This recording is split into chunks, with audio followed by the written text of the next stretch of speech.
Hello and welcome to The Update. I'm Heidi Tiltons. Western Australia's Premier is defending his decision to extend border closures, insisting WA will open sometime this year after a review has been carried out.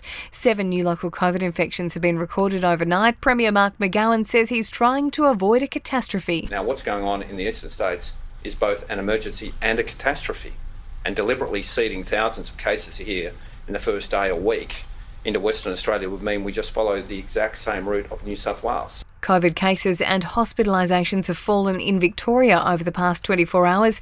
18,167 new infections have been detected and a further 20 people have died with the disease. Treasurer Tim Pallas says it appears Victoria is beyond the Omicron peak. On the combined measure, it's something like a 2-week period since we've had numbers as low as this.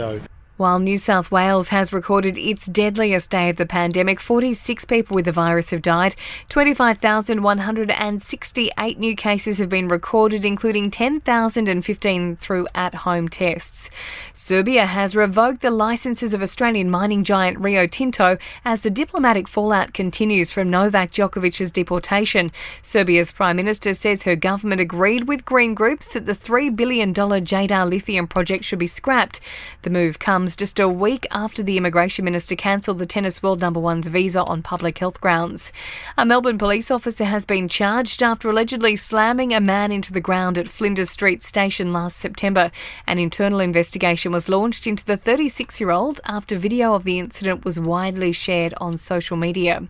Young men are at the most risk of drowning this summer. Royal Lifesaving researcher Stacey Pigeon says those aged 18 to 34 tend to overestimate their abilities. Especially when alcohol is involved. In this particular age group, we found that over a third of drowning deaths do involve alcohol, with most of those people being intoxicated. 55 people have drowned since the beginning of December across Australia, with most drownings occurring in rivers.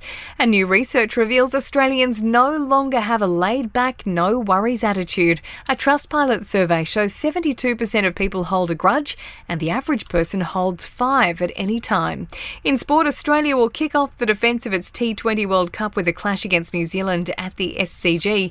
The Aussies have been grouped alongside the Kiwis, England, Afghanistan and 2 qualifiers. The future of West Coast Eagles star Jack Darling is in doubt after he failed to meet today's COVID vaccination deadline, and LeBron James has overtaken Steph Curry to lead the NBA's All-Star voting.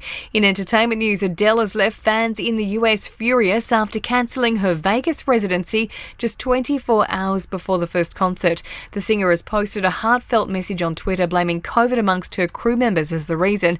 Some people had forked out as much as $30,000 for a ticket. Pamela Anderson has filed for divorce from her 5th husband after just 13 months. The 54-year-old and her bodyguard husband had been living in Canada, but the former Baywatch actress has recently been spotted in Malibu without her wedding ring. And plans have been announced for a Netflix sequel to Chicken Run, the highest-grossing stop-motion movie of all time. The follow-up to the 2000 original will be called Chicken Run: Dawn of the Nugget and is set for release next year. And that's the latest from the Nova Podcast News team, but we'll see you tomorrow morning for another episode of The Update.